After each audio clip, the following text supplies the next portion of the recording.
Bueno, cuestión. La anatomía quirúrgica, acá hay una diferencia grande con lo que es la anatomía normal, por supuesto. La anatomía quirúrgica lo que hace es, más que nada, marcar diferentes puntos que algunas cosas que en la anatomía normal son un poquito más importantes, acá le damos jerarquía a otras cosas que son más que nada abocado a lo quirúrgico, ¿no? Entonces vamos a ver la anatomía, si bien la anatomía siempre es la misma, acá en este caso vamos a ver la anatomía desde otro lado y vamos a jerarquizar otras partes de la anatomía. ¿Bien?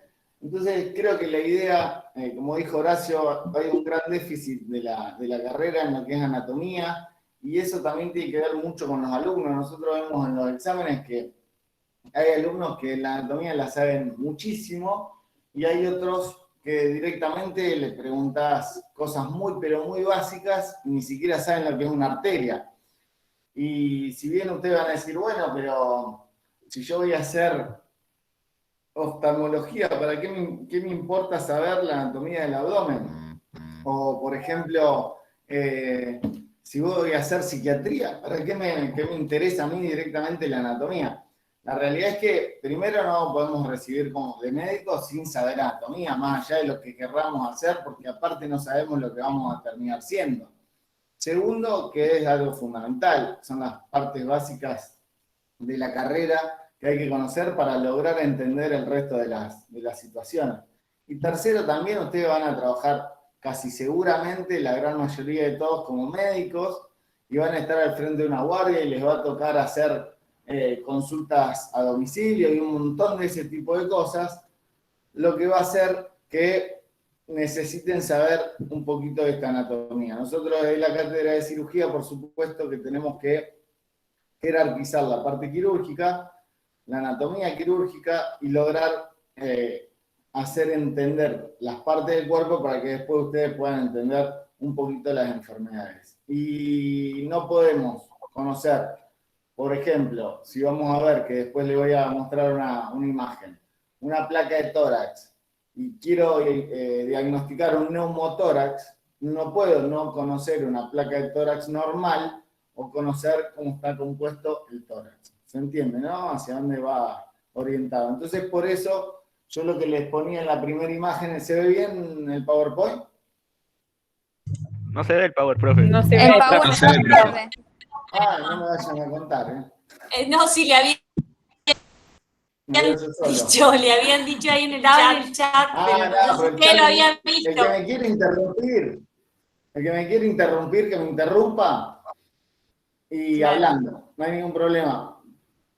Párenme, porque yo mientras leo el PowerPoint no voy a ver el chat. Entonces, no hay ningún problema, que no se puede compartir. Estamos. Denme un segundo, que tengo que resolver el de las cosas de privacidad de la compu. Así que el que me quiere interrumpir me dice, profe, disculpe, y me interrumpe. ¿Estamos? Ya que estamos, Sí. hago una consultita. ¿En dónde van a subir esta clase que estoy viendo que la están grabando? Porque una compañera no puede ingresar. Aparentemente, por lo que dijo el doctor, en YouTube, en la página de YouTube de la facultad, dijo, ¿no? Algo así. Listo. Perfecto. Ahora le digo entonces. Gracias, profe.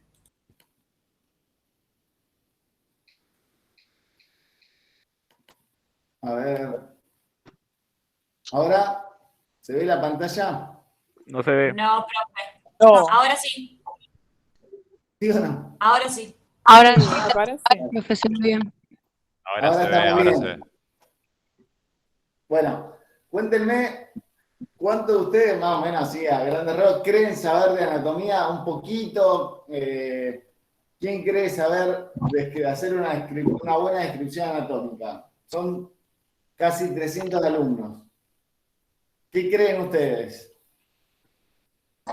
Un tercio de los asistentes, un poquito menos, un poquito más. ¿Todos creen saber un poquito de anatomía? algo, algo de anatomía. Se supone que deberíamos, al menos todos un poquito. No, suponemos un Claro. montón de cosas, Un poquito. pero que después, a la hora de rendir un examen, la suposición No. es una de las cosas a mí que más me asusta de la materia. Creo que, por ejemplo, ya deben saber, porque ustedes tienen todos esos grupos de WhatsApp que se comunican, que che, este toma esto, este toma lo otro. Creo que ustedes deben saber que, por ejemplo, yo hago cirugía general y hago coloproctología, y entonces por ahí me gusta tomar, por ejemplo, cáncer de colon, algunas patologías que estén relacionadas con el intestino grueso. Creo que es imposible hablar de una patología como un cáncer de colon sin conocer la anatomía, cuando de hecho la clasificación de la patología va a estar dada o va a estar, se asigna justamente por las capas del colon que va a comprometer el tumor. Entonces no podemos desconocer anatomía. Creo que es algo totalmente no básico, sino importante y necesario para poder después también entender un montón de cosas. Nosotros, los cirujanos, para poder operar, debemos conocer muy bien la anatomía. Y los médicos también necesitan conocer la anatomía, porque cuando viene un paciente que tiene un dolor abdominal localizado en fosa ilíaca derecha, tenemos que saber cuáles son todos los componentes abdominales que se ubican en cada uno de los cuadrantes anatómicos. Entonces, saber que si tiene un dolor en fosa ilíaca derecha, si es mujer puede tener el ovario, la trompa, por detrás del apéndice pasa también el uréter, tenemos ciertas adenopatías, entonces no podemos no conocer o desconocer la anatomía, más allá de que no querramos ser los mejores cirujanos del mundo, ¿está? Es fundamental. Y a eso es lo que yo les hacía hincapié sobre lo que es la anatomía quirúrgica. Hacemos un poquito más foco en lo que tiene que ver directamente con la anatomía del cirujano y no, bueno, acá está la inserción de tal o cual músculo. Bueno, entonces, ¿sabemos hacer una descripción anatómica? ¿Qué es la descripción anatómica?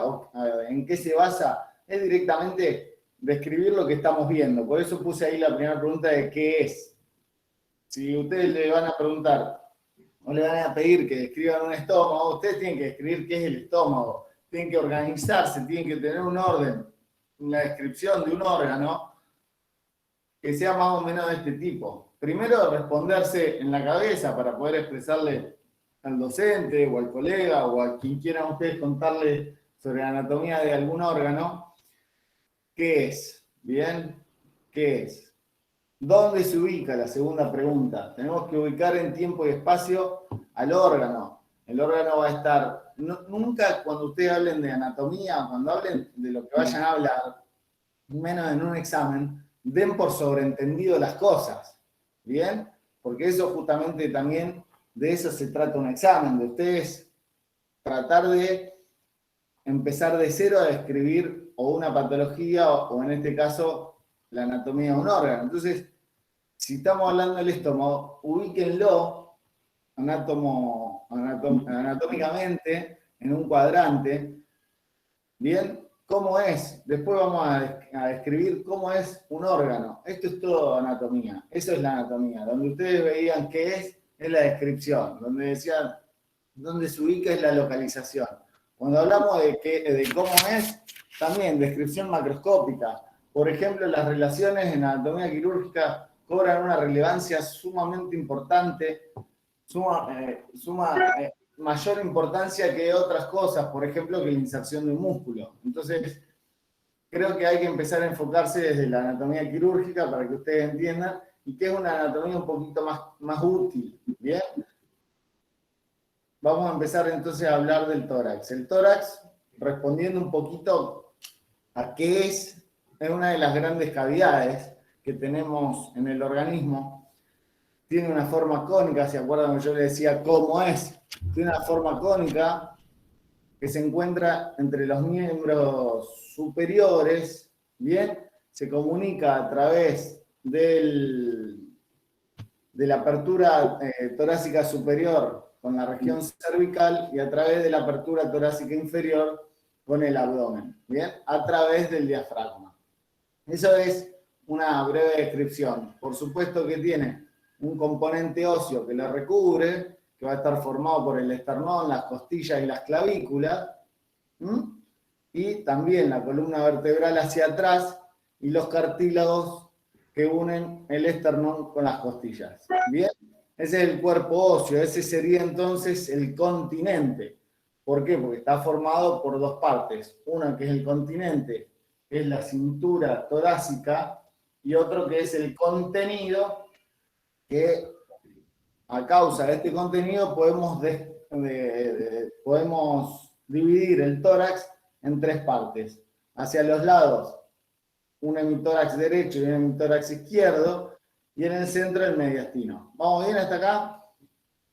El mediastino que va a contener el corazón, la tráquea, los vasos, los bronquios, el esófago, los linfáticos, los nervios. ¿Vamos?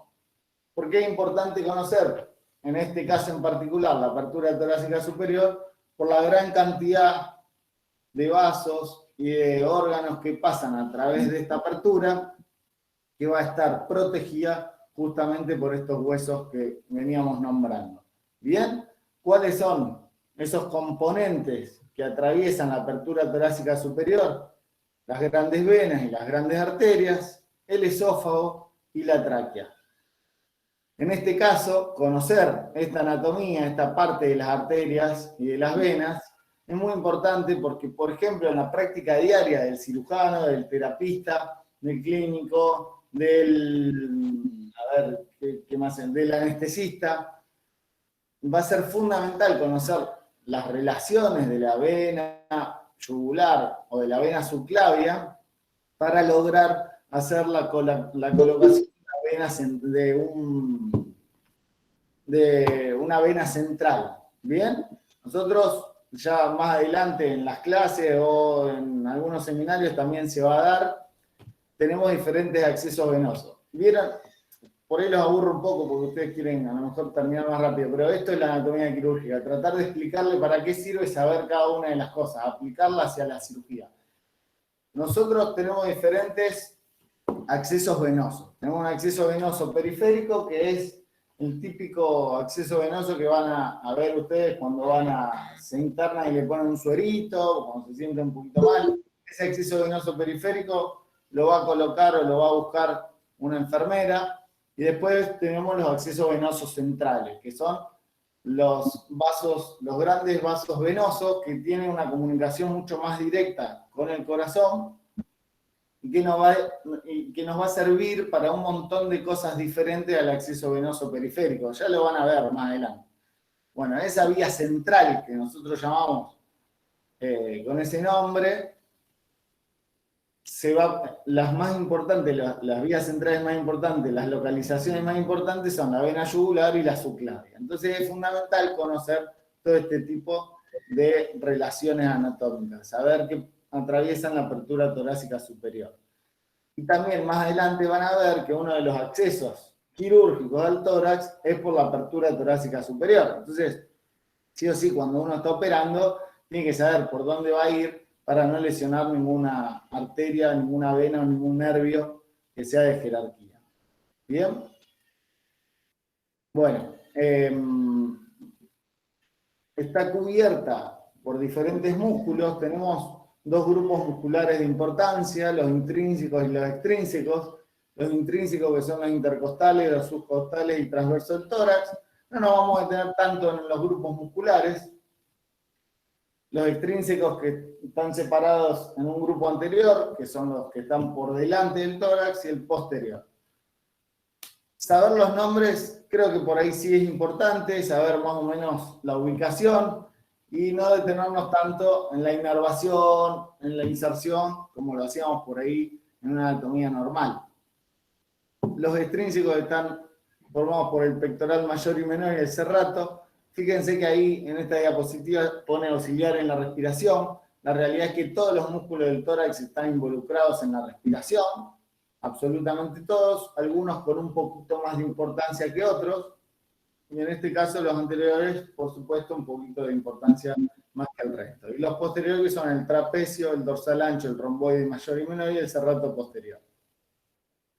Acá vemos algunas imágenes, este que es uno de los músculos más importantes, involucrado también en la respiración, el pectoral mayor, este se va a insertar en la cara externa del esternón, en la cara inferior de la clavícula, en alguna de las costillas y va a cumplir funciones, ya que se inserta en el húmero, en la aducción. Estamos del miembro superior. Y acá vamos viendo las diferentes capas musculares. En esta diapositiva, bueno, en esas dos últimas diapositivas que había mostrado, me quiero detener un poquito porque me gustaría que conozcan la forma que tienen las clavículas. No sé si ven que son como redondeadas y que tiene como una pestaña que desciende. Esa pestaña que se adelgaza, una parte del hueso que se adelgaza, lo que permite es cubrir el paquete vasculonervioso intercostal, que son la vena, la arteria y el nervio. Y esa protección nos es fundamental para que cuando hay alguna herida que proviene de afuera, no se vea involucrado. Bien, esta misma protección es la que nosotros utilizamos, porque no sé si ven que por encima de cada una de las costillas también hay otra arteria, vena y nervio muy pequeñitos. Esto es lo que nosotros vamos a utilizar para no dañar cuando hacemos un drenaje pleural o cuando colocamos un tubo de tórax o cuando hacemos una incisión torácica. Necesitamos conocer esta anatomía para no lesionar ningún vaso que nos pueda dar un sangrado durante la cirugía. ¿Se entiende? Entonces, siempre que nosotros vayamos a colocar un tubo de tórax, ustedes saben que un tubo de tórax lo debería saber colocar cualquier médico, básicamente, ¿no? Hoy en día está bien, lo coloca más que nada el cirujano, por supuesto que es el encargado de resolver este tipo de patología. El neumotórax es una patología súper común, súper frecuente. Yo calculo que la gran mayoría de ustedes cuando hagan una guardia se van a enfrentar a esta patología, van a tener algún paciente que va a consultar por un neumotórax.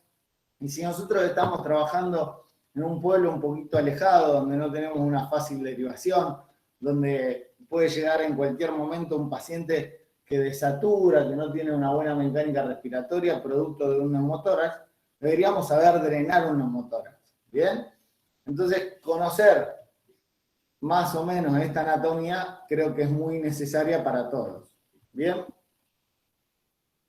Fíjense que en esta diapositiva tenemos la piel, el tejido graso que le continúa y comienzan las capas musculares, los músculos intercostales, etcétera, etcétera. Hacia el costado del tórax encontramos menos cantidades de músculos, por lo que es el sitio más indicado para hacer un drenaje o una apertura del tórax. Y bueno, y en este caso, hablando de músculos, creo que, por supuesto, el músculo diafragma es el músculo más importante de la inspiración.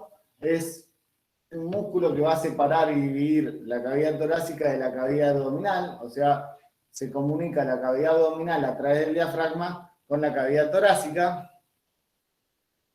Este músculo tiene dos partes, una parte central que es fibrótica y fibras musculares alrededor, ¿bien? Y lo importante del músculo diafragma, más allá que tiene una inserción completa en toda la cara inferior del tórax, es que presenta en su interior ciertos orificios. Esos orificios que van a adoptar el nombre de hiato, en el caso del hiato esofágico o el hiato venoso, son por donde pasan los órganos más importantes que van hacia el abdomen. Bien, en este caso, en la foto de la derecha, vamos a ver la vena cava inferior, el esófago y la aorta que pasa a ser de torácica a aorta abdominal.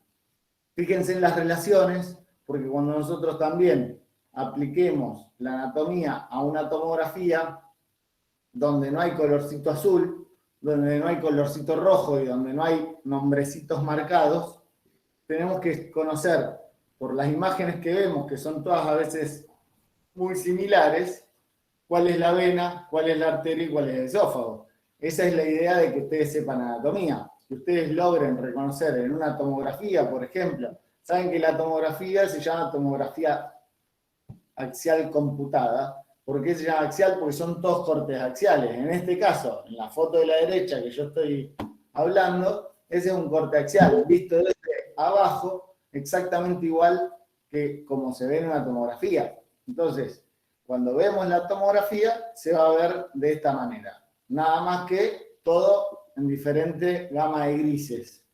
Y si no sabemos que la vena cava está más anterior que la arteria, no vamos a lograr distinguir uno de otro, un vaso de otro. ¿Estamos?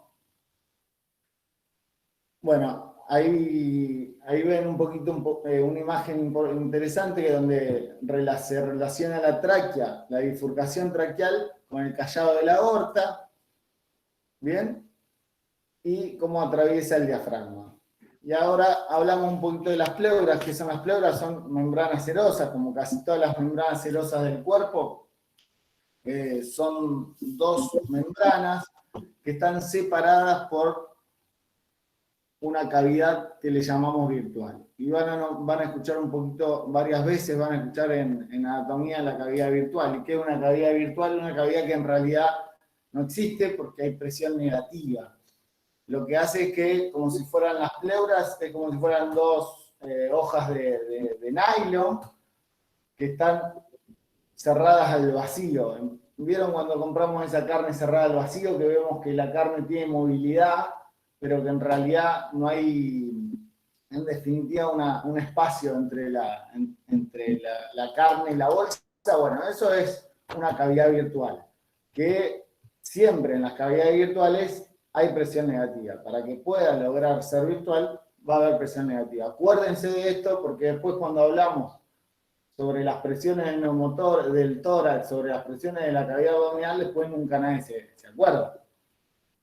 ¿Está? Bueno, en este caso, las pleuras son dos serosas que separan el pulmón de la parrilla costal. Hay dos pleuras, como les decía, que es la pleura parietal y la pleura visceral, ¿bien? Y son importantes para darle la posible movilidad y expansión para la inspiración y la expiración.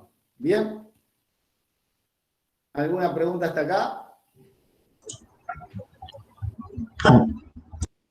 Seguimos. Bueno, pasamos.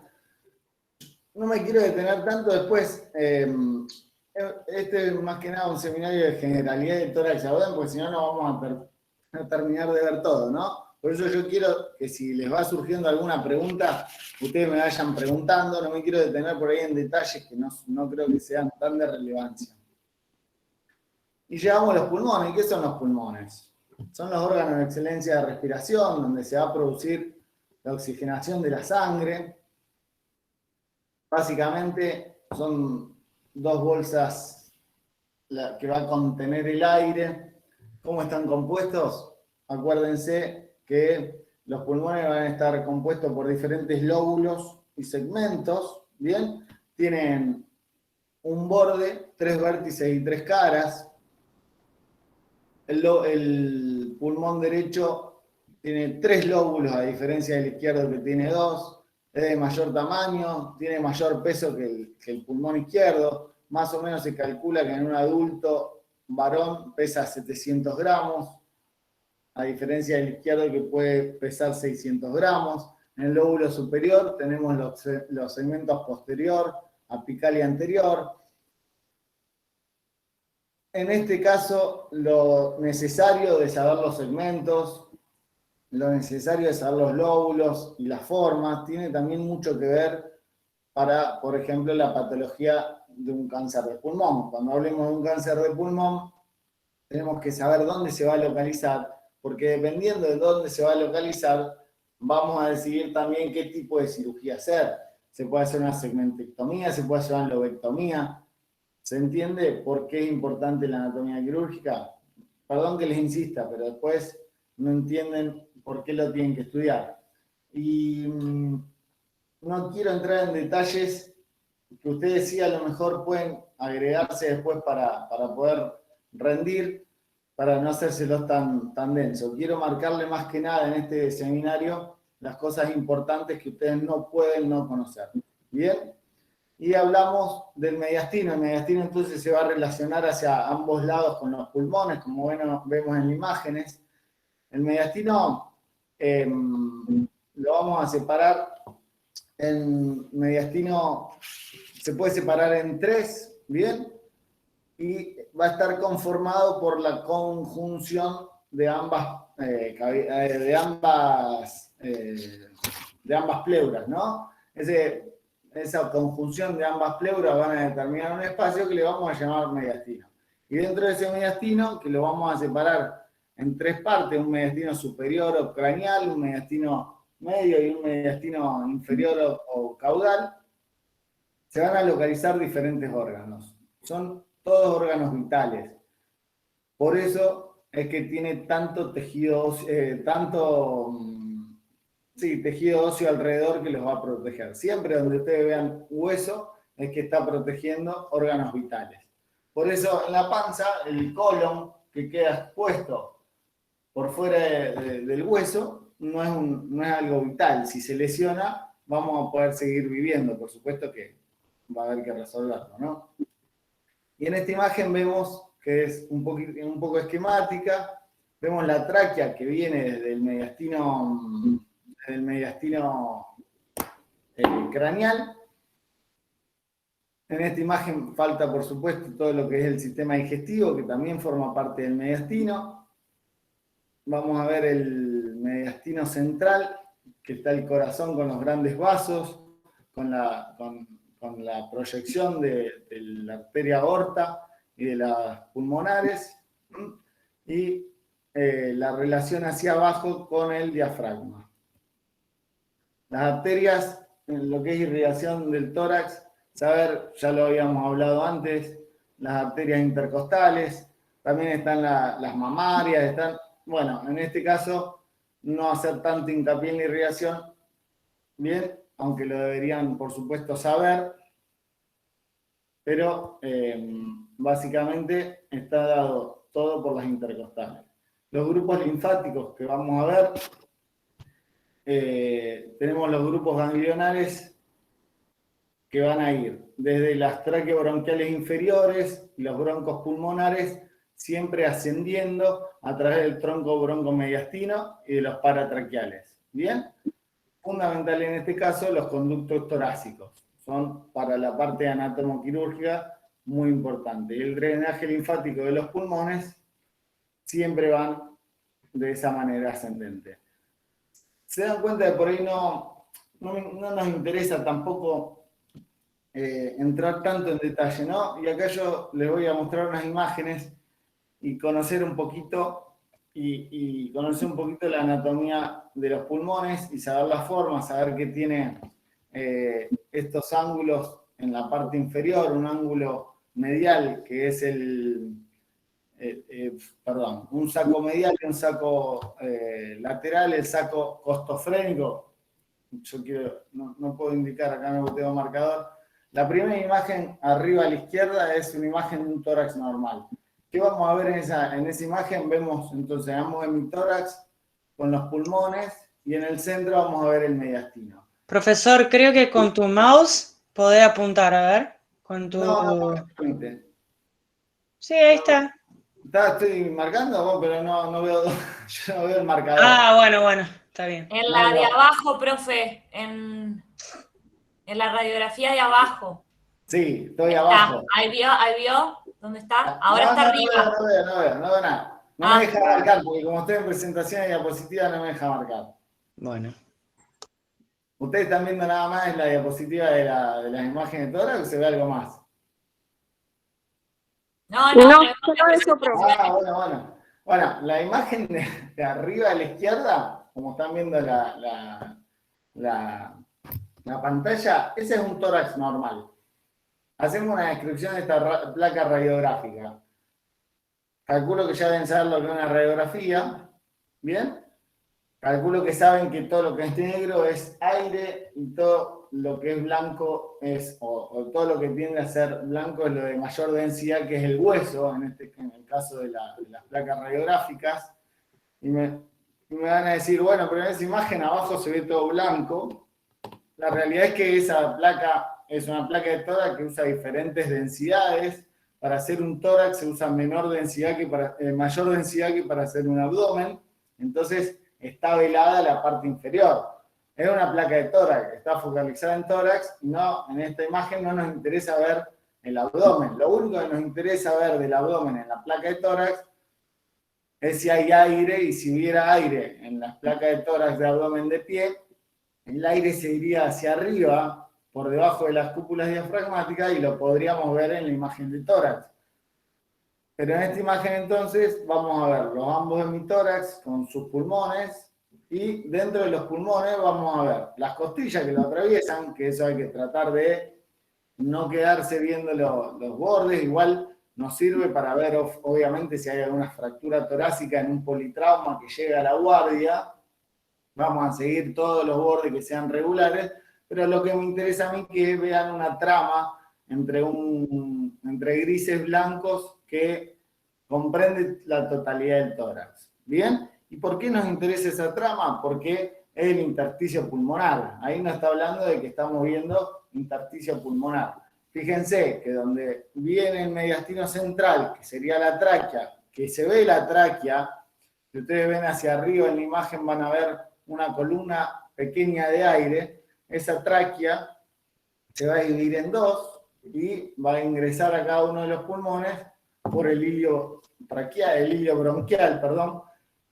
El hilio bronquial es donde se ve dentro de las imágenes pulmonares mayor cantidad de puntitos blancos, ¿bien? Eso es el intersticio pulmonar formado por, ya lo saben, ¿no? Bueno, ahí no tenemos que dejar de ver trama hasta la parte periférica del pulmón. ¿Y por qué es importante? Porque en la imagen, justamente juxtapuesta por debajo, hay una flecha blanca. Esa flecha blanca lo que nos está mostrando que hay un borde. Si ustedes ven, desaparece la trama y se ve todo negro. ¿Qué significa eso? Eso es un neumotórax. ¿Qué es el neumotórax? Es aire dentro de entre ambas pleuras, ¿bien? Entre la pleura parietal y la visceral. Esa es la presencia de aire en esas pleuras, se denomina neumotórax. ¿Cómo se ve? Bueno, este es un neumotórax de mucha jerarquía y es fácil de diagnosticar, pero cuando los neumotórax son bastante más pequeños, se va a ver igual, pero con una lámina mucho más finita de aire. Y lo que tenemos que ver justamente es que no hay trama en esta zona. ¿Estamos? En la imagen de arriba, a la derecha de la normal, vamos a ver que están borrados los senos, ¿no? El seno costofrénico están velados, que le decimos nosotros. ¿Qué significa? Que hay presencia de líquido. Probablemente no podamos saber si es derrame pleural, si es un empiema, si es sangre, si es un hemotórax. Lo importante que tenemos que saber, como había dicho el doctor Bonavía, es que ustedes estén preparados para la atención primaria, para resolver los problemas, para saber reconocer cuándo hay un problema, cuándo está pasando algo, para identificar y encender las alarmas. Una vez que uno está en una atención primaria, después derivará el paciente, decidirá actuar en consecuencia de lo que vean, y según el caso de gravedad, lo mandará a la casa, le dará algún tratamiento o no. ¿Bien? Entonces, no conociendo la primera imagen, no sabiendo cómo es la primera imagen, no vamos a poder saber que la segunda imagen está mal. Por eso es importante conocer lo normal. A lo mejor no nos interesa, en este caso, puntual, saber bien, a ver por qué se produce el empiema, etcétera, etcétera, bueno, toda la fisiopatología, pero por lo menos reconocer lo normal para poder reconocer lo patológico. En la tercera imagen de arriba vamos a ver, por ejemplo, una típica neumonía unilateral. bien, donde la trama está más hacia lo blanco. Y en la última imagen de abajo, un pulmón atelectásico, ¿está? No me quiero detener en cada una de las patologías. Bueno, y ahora les voy a mostrar lo que está muy de moda este año, que es la típica imagen de COVID, ¿está? Una neumonía masiva bilateral, donde está todo lleno de broncogramas aéreos. Bueno, ustedes a lo mejor ya han visto algo en clínica. Las vías de acceso al pulmón son varias. Ya les había dicho que podemos ingresar a la cavidad torácica por la apertura superior, podemos ingresar por la apertura torácica inferior, o sea, a través del diafragma transabdominal, ¿bien? Cuando tenemos patología en el esófago inferior, por supuesto vamos a preferir entrar a través del abdomen. Si tenemos una patología pulmonar, obviamente vamos a tener que entrar por la parrilla costal. Si tenemos algún problema en el esófago superior, en la tráquea, obviamente vamos a preferir la apertura torácica superior, dependiendo de qué es lo que vamos también a hacer. En este caso tenemos la mediastinoscopía. En realidad la mediastinoscopía es más que nada para obtener algunas imágenes, alguna toma de biopsia. La toracoscopía posterolateral. Siempre que ustedes ya saben los términos toracotomía, acuérdense que tienen que saber qué es la tomía, la oscopía, todos esos términos ya los tienen que ir conociendo. La paroscopía, por ejemplo, es el ingreso a la cavidad abdominal a través de visión de una cámara. Como ven ahí, el toracoscopio es a través de, o el endoscopio, son imágenes a través de cámaras, ¿bien?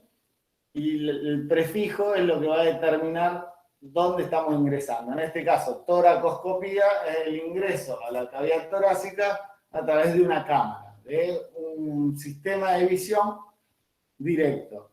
Y la toracotomía es la apertura del tórax hacia el exterior y vemos directamente con los ojos. ¿Cómo se llama entonces?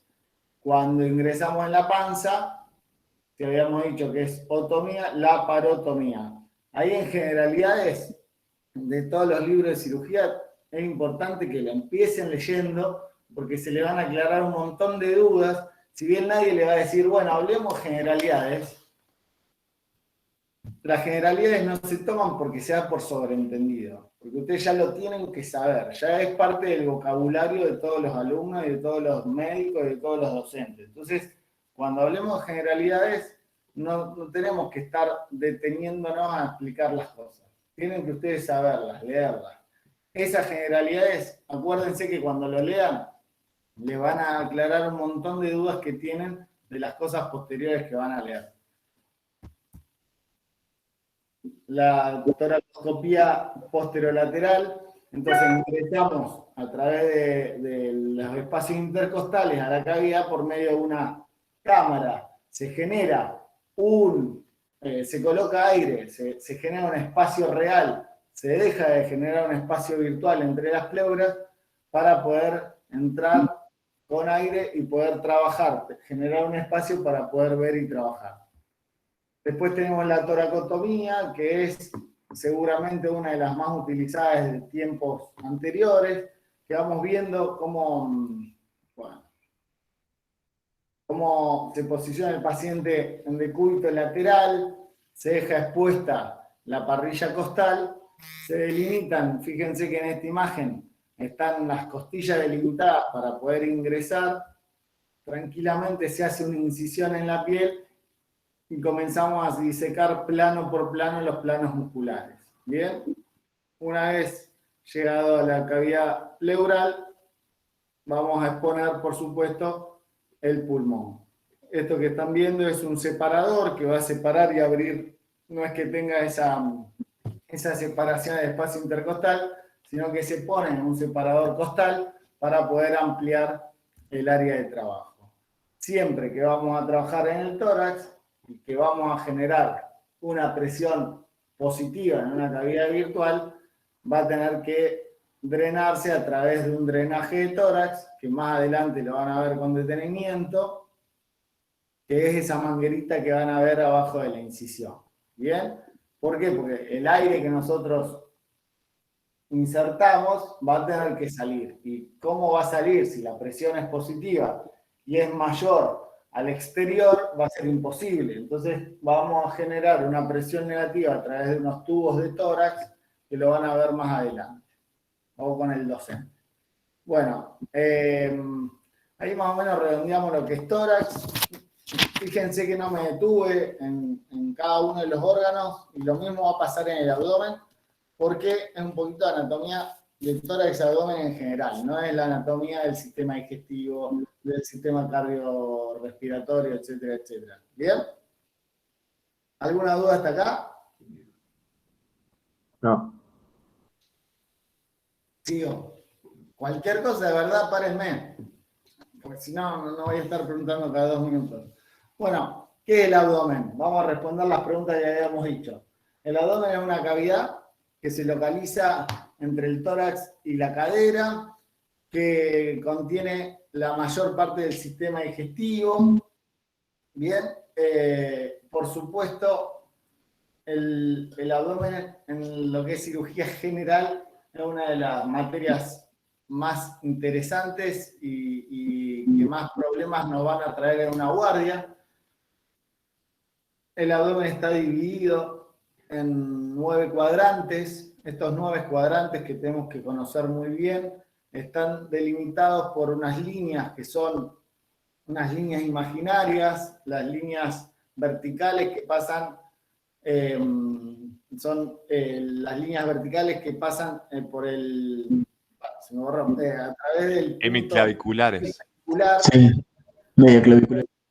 Exacto, sí, pero no me salía el punto. Y 2 líneas horizontales, que una es la que une ambas espinas ilíacas anterosuperiores y otra que es la superior, que se va a unir y se va a delimitar entre la unión de el borde inferior de las costillas. ¿Bien? Esto va a determinar 9 cuadrantes. Tenemos que conocerlos, no aprenderlos de memoria, sino conocerlos como para poder hablar ante la descripción de cualquier problema o cualquier cosa normal que nos esté pasando en el abdomen. Son 2 hipocondrios, porque se llama hipocondrio porque está por debajo de las costillas, el derecho y el izquierdo, que va a dejar, va a mostrar hacia el centro un epigastrio, que es la zona central. Fíjense que todo lo que es zona central es gastrio, ¿bien? Está el epigastrio, el mesogastrio, que es medio, y el hipogastrio, obviamente hipo inferior. Y a los costados vamos a ver, en la zona media, los flancos derecho e izquierdo, y hacia abajo las fosas ilíacas. Recordemos los órganos más importantes que vamos a ver en cada uno. Hipocondrio derecho, vamos a tener el lóbulo derecho del hígado, vamos a tener la vesícula, y vamos a tener en proyección al hipocondrio derecho y al flanco derecho el riñón derecho, con su uretra. En el epigastrio vamos a seguir viendo parte del hígado, vamos a ver el estómago básicamente, ¿bien? Y algunos vasos de importancia. En el hipocondrio izquierdo vamos a ver más que nada el vaso sanguíneo y parte del estómago. Flanco derecho, fíjense que en el hipocondrio izquierdo no vemos tantos órganos, salvo el vaso, ¿bien? Entonces, dentro de la anatomía quirúrgica y dentro de la cirugía, es uno de los lugares donde menos patologías de urgencia, salvo traumatismo, pero dolores abdominales, menos vamos a ver. En el flanco derecho, entonces vamos a ver el colon ascendente, el uréter, ¿bien? Y parte del riñón. En el mesogastrio vamos a ver la mayoría de las asas delgadas, el colon transverso, el páncreas, que también lo vemos en parte en el epigastrio, el duodeno y la cara inferior del estómago. En el flanco izquierdo vamos a ver el colon descendente, el uréter izquierdo, el uréter izquierdo del riñón también. Y hacia abajo, en proyección por debajo de la línea horizontal inferior, en el hipogastrio, en la mujer vamos a ver el sistema reproductor, el útero con sus trompas, más que nada el colon sigmoides con su unión, con la unión con el recto y también parte del delgado. En ambas fosas ilíacas, en la fosa ilíaca derecha, se va a sumar el apéndice con el ciego, los ovarios derechos, el uréter derecho y un grupo ganglionar importante que a la hora de hacer un diagnóstico diferencial en un abdomen agudo quirúrgico o no, muchas veces en los niños vamos a ver que esos ganglios se pueden inflamar y hacernos parecer una apendicitis. En la fosa ilíaca izquierda vamos a ver el ovario izquierdo, la trompa izquierda y el cuadro más importante que va a determinar un abdomen agudo en esa región, el colon sigmoide, el colon descendente. ¿Estamos? ¿Cómo está formada entonces la cavidad abdominal? Por la pared abdominal y el peritoneo, que sería el continente. Y el contenido se va a dividir en tres, en la cavidad peritoneal, en la cavidad retroperitoneal y en la cavidad pelviana. La pared abdominal entonces es un conjunto de músculos y aponeurosis. Vamos a lo mismo, no nos vamos a quedar en detenimiento. Si bien es importante saberlo y conocerlo, para la altura que están ustedes, no es tan necesario que sepan las inserciones musculares, saber más que nada que el oblicuo externo es el músculo más anterior, que por debajo se ubica el oblicuo interno y por debajo el transverso abdominal. Hacia la región central vamos a tener el músculo de los rectos, que son los músculos que nos van a determinar la forma de las abdominales que vemos en una persona. Y después saber que en todo lo que es la pared abdominal encontramos varias fascias. La fascia superficial, que está la fascia de Camper y la fascia de Scarpa, y por debajo las fascias transversales. Esto para el momento de una cirugía sí es importante, no es determinante de ninguna patología. Hacia adentro vamos a ver el peritoneo, la cavidad abdominal. El peritoneo entonces es otra de las capas serosas. Habíamos dicho que generalmente estas capas serosas está compuesta por dos hojas, casi siempre una hoja parietal y una hoja visceral. La hoja parietal que va a recubrir toda la cavidad y la hoja visceral que va a recubrir cada una de los órganos y que van a estar separadas entonces por una cavidad virtual. En este caso pasa lo mismo. Y lo que vamos a decir entonces es que la presión de la cavidad abdominal es una presión negativa. ¿Estamos? Hay tiempo atrás, cuando nosotros teníamos líquido en la cavidad, líquido libre en cavidad, cuando teníamos aire por una perforación de algún órgano hueco, lo que se hacía cuando no teníamos tomografía o no teníamos radiografía, se hacía una punción de la cavidad y se medía la presión. Si la presión dejaba de ser negativa y pasaba a ser positiva, es porque obviamente algo había pasado. Entonces, para diagnosticar a veces un nuevo peritoneo o líquido libre en cavidad o alguna perforación o la presencia de sangre, lo hacíamos midiendo las presiones. Hoy en día, la presión, por ejemplo, saber que la presión negativa, que la cavidad abdominal es negativa, nos es súper útil y necesario para cuando hacemos el neumoperitoneo practicado por el cirujano para la realización de una laparoscopía. Esto es la anatomía quirúrgica. Nosotros necesitamos saber la anatomía para poder operar. Cuando nosotros hacemos una laparoscopía, lo que hacemos es ingresar con una aguja a la cavidad abdominal. Esa aguja está conectada a un aparato que va a ser el insuflador de aire y nos va a estar marcando constantemente la presión actual que nosotros estamos viendo. Cuando nosotros insertamos esa aguja y llegamos realmente a la cavidad abdominal, porque esto lo hacemos todo a ciegas, no estamos viendo dónde estamos insertando, estamos simplemente colocando la aguja, levantando la piel y va atravesando cada una de las capas musculares. Entonces no sabemos en qué momento vamos a estar en la cavidad. Cuando llegamos a la cavidad abdominal, el aparato nos va a marcar una presión -1, -3. Ahí vamos a saber que cuando la presión es negativa, estamos en la cavidad abdominal. empezamos a insuflar el aire y deja de existir esa cavidad virtual para conformarse una cavidad real. Bien. Después, bueno, lo que dice esta diapositiva es que tenemos los órganos intraperitoneales que están suspendidos en la cavidad abdominal por los mesenterios. Esto lo vamos a ver un poquito más adelante. Ahí ven la imagen de ambas capas del peritoneo que se continúan hacia abajo y hacia los lados por los ligamentos y los mesenterios. Esos son repliegues del peritoneo. Y los órganos extraperitoneales. Bueno, el peritoneo de la cavidad abdominal se divide en la cavidad mayor, bien, que va a estar conformada entre el diafragma y la cavidad pélvica y la bolsa omental. ¿Estamos? Fíjense en la imagen superior, hacia arriba vamos a ver el hígado. Vamos a ver que el hígado está conectado, es una imagen lateral, es un corte lateral. Si ustedes ven, bueno, el hígado está comunicado a través de una imagen que es parte del meso. Ese parte del meso es el epiplón menor. Vemos una cavidad inferior que es el estómago y luego vamos a ver todas imágenes del intestino que están suspendidos, comunicados por el mesenterio. ¿Se entiende hasta ahí lo que es el mesenterio?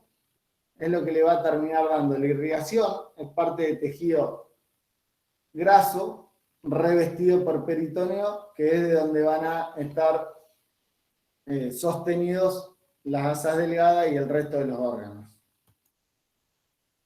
La cavidad peritoneal, entonces, cuando hablamos de cavidad peritoneal en sí, la vamos a dividir en dos, en un espacio supramesocólico y en un espacio inframesocólico, y va a estar determinada por el colon transverso y el mesocolon transverso.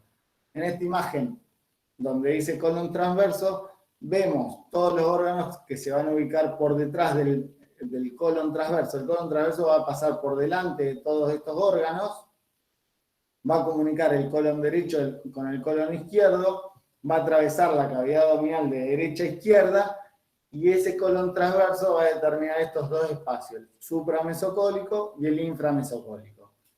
Cuando vamos a estar deteniendo por encima del espacio supramesocólico vamos a ver entonces órganos como el hígado, el estómago, el duodeno en su primera y segunda porción, el riñón derecho, si bien es retroperitoneal, el estómago y el vaso. Por debajo, en el inframesocólico, vamos a ubicar las asas delgadas, el resto del colon y todos los órganos de la pelvis. Cuando nosotros entonces podemos hablar ahora de los ligamentos, de los órganos de suspensión, que son los aumentos, mesos y ligamentos. Los aumentos, que son las hojas de peritoneo, que tenemos el epiplón mayor, el epiplón menor. En esta imagen vamos a ver el epiplón mayor, que es un delantal de peritoneo con tejido graso y vascular. Es una capa que va a proteger a todas las asas delgadas y a todo el colon, brindando también un drenaje linfático. Cuando hay pérdida de líquido libre en cavidad, va a ser el encargado de hacer la reabsorción de ese líquido. ¿Bien? Este epiplón mayor va a comenzar con el repliegue peritoneal que recubre el estómago y va a ir por debajo a unirse con el colon transverso y va a continuar hacia abajo para seguir por su cara posterior y volver hacia arriba hasta el colon transverso. El epiplón menor, entonces, vamos a ver en la otra imagen, que está por encima del estómago, uniendo la cara interna del estómago, la curvatura menor del estómago, con la cara inferior del hígado. ¿Bien? Va a estar recubriendo los vasos que salen de la arteria del tronco celíaco, que es la primera rama de la arteria aorta abdominal. Después tenemos los mesos. ¿Qué son los mesos? Entonces, son aquellas hojas peritoneales que van a unir las vísceras a las paredes posteriores. ¿Se acuerdan cuando les mostré esta imagen? Ese era el mesenterio que va a unir todas las asas delgadas con la pared posterior del abdomen. Y los ligamentos, a diferencia de los mesos, son aquellos que unen dos órganos entre sí o a la pared abdominal anterior. ¿Bien? Cuando hablamos de los mesos, vamos a ver que entonces, perdón que, no estaba. Cuando lo armé, no me acuerdo, puse y saqué varias imágenes para no cansarlo. Cuando hablamos de los mesos, ¿cuáles mesos conocemos? El mesocolon, ¿bien? El mesorrecto, el mesenterio, ¿bien? Esos son todos los mesos. ¿Qué son los mesos? Volvemos a los mismos. Son las hojas peritoneales, los repliegues peritoneales que van a unir el órgano y le van a dar una fijación a cada uno de los órganos o no, y van a hacer los tejidos que van a tener la función de irrigación y drenaje linfático de cada uno de los órganos. Generalmente los ligamentos van a llevar entonces el nombre de cada uno de los órganos que unen. Por ejemplo, el ligamento gastrocólico. ¿Bien? El ligamento gastrocólico obviamente va a ser el que una el estómago con el colon transverso. Lo que es arterias y venas, bueno, tenemos la irrigación arterial superficial que va a estar determinada a través de la pared abdominal en una porción que va a estar separada en una porción superior, que es la parte superior de la pared, y la inferior, la arteria musculofrénica, que es rama terminal de la mamaria interna, y en la porción inferior vamos a ver la epigástrica superficial. En las porciones laterales, la arteria superficial. No se detengan en esta diapositiva, esta es un poquito más importante. A nivel profundo tenemos la porción superior de la pared, que es donde se encuentra la arteria epigástrica superficial, rama terminal de la mamaria interna. La porción terminal de la pared, vamos a ver las arterias intercostales décima y undécima y arteria subcostal, que se van a unir todas entre sí, y hacia la porción inferior de la pared vamos a encontrar arteria epigástrica inferior medialmente, la circunfleja ilíaca y las ramas de la arteria ilíaca externa. Toda la porción superior e inferior se van a anastomosar para darle una circulación completa.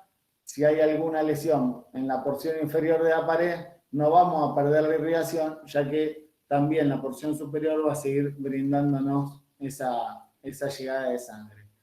Lo que es el drenaje linfático, bueno, en lo que es el drenaje linfático es como la parte central de los problemas que vamos a ver después. Cuando nosotros veamos cáncer de colon, va a ser muy importante que sepamos el drenaje linfático del colon. El colon, más allá de ese drenaje linfático propio que tiene, va a terminar drenando muchas veces en estos grupos profundos. ¿Bien? El grupo profundo, por ejemplo, sigue la arteria profunda, son los nódulos paraesternales, los lumbares y el grupo de los ilíacos externos. Hasta acá es la generalidad de tórax y abdomen. Obviamente que falta todo, falta hablar de sistema digestivo, pero bueno, eso se verá más adelante con cada una de las patologías. Preguntas y críticas.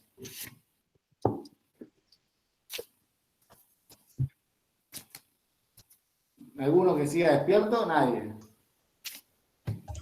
Sí, yo te iba a preguntar algo en relación, ¿qué sería la bolsa mental? La bolsa mental es el epiplón mayor. Ah, ok. ¿Se Gracias. terminó ahí un poquito la imagen? Sí, ya está, ¿no? Sí. Ah, no, ahora, ahí está. Bueno. La bolsa mental es el epiplón mayor.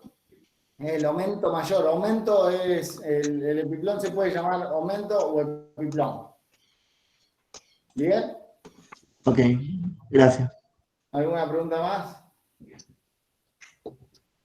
Profe, perdón, el aumento, ¿cuál es la diferencia entre el aumento y el meso? Perdón, que no me quedó claro. El aumento es un repliegue peritoneal que va a recubrir, va a determinar, va a formar una bolsa que va a recubrir casi toda la cavidad abdominal.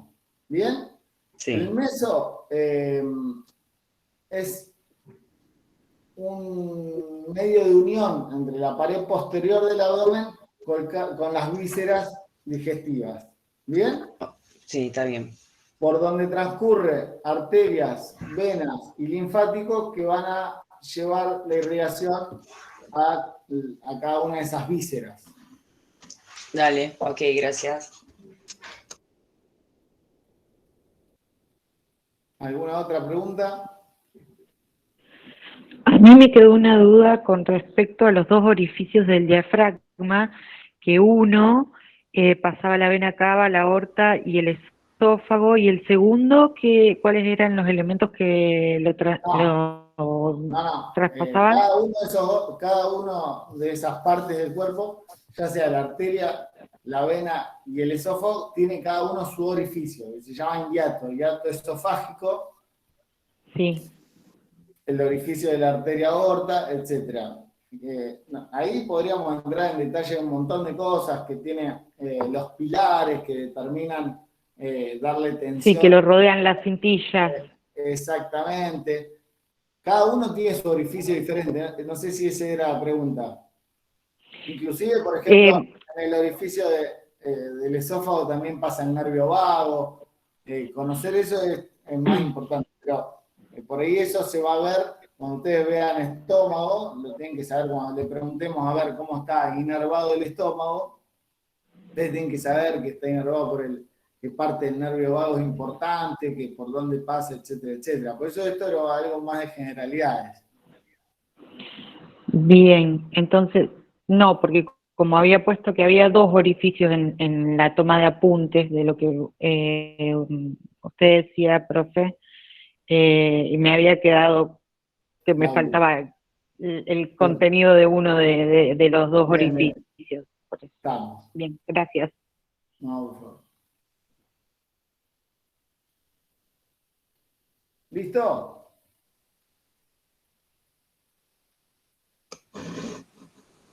Sí, profe. Sí, profe. Bueno, será hasta la próxima. Gracias, profe. Hasta la próxima. Chao, chao, profe. Gracias. Gracias, profe. Hasta luego. Chao, profe, gracias. Muchas gracias, profe. Hasta luego.